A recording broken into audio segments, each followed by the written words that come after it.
গাজীপুর কালিয়াকৈর উপজেলা ও পৌর বিএনপির আহ্বায়ক নবগঠিত কমিটি প্রথম সভা অনুষ্ঠিত হয়েছে।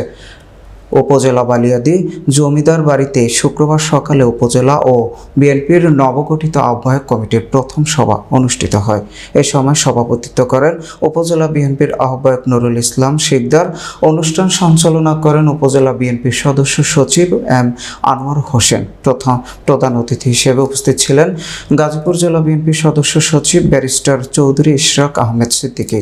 বিশেষ অতিথি ছিলেন পৌর বিএনপির আহ্বায়ক মাহমুদ সরকার, পৌর বিএনপির সদস্য সচিব মহসিন উজ্জামান সহ উপজেলা ও পৌর বিএনপির আহ্বায়ক কমিটির সদস্যরা উপস্থিত ছিলেন।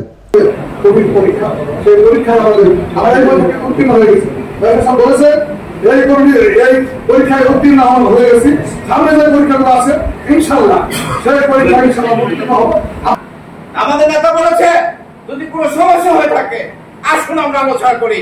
আমরা সম্মেলনের মাধ্যমে যদি কোনো যোগ্য লোক বাদ করে থাকে তাদেরকে অবশ্যই কল্যাণ করবো, কিন্তু তারা সেদিকে না দিয়ে ভুলা পানিতে মাছ শিকার করে ইস্যুকে কাজে লাগে আগামী নির্বাচনে যাতে ডক্টর মেঘা চৌধুরী ইশরাক আহমেদ সিদ্দিকী নমিনেশন পাইতে না পারে, সে নির্বাচিত হতে না পারে, সেই গভীর ষড়যন্ত্রে তারা লিপ্ত রয়েছে।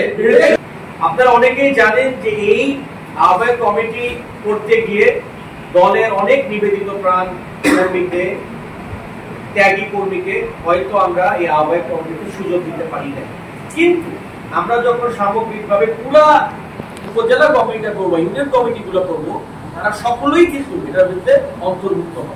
এই ব্যাপারে কিন্তু কারো কোনো দ্বিমত নাই, কোনো চিন্তারও কোনো কারণ নেই। এটা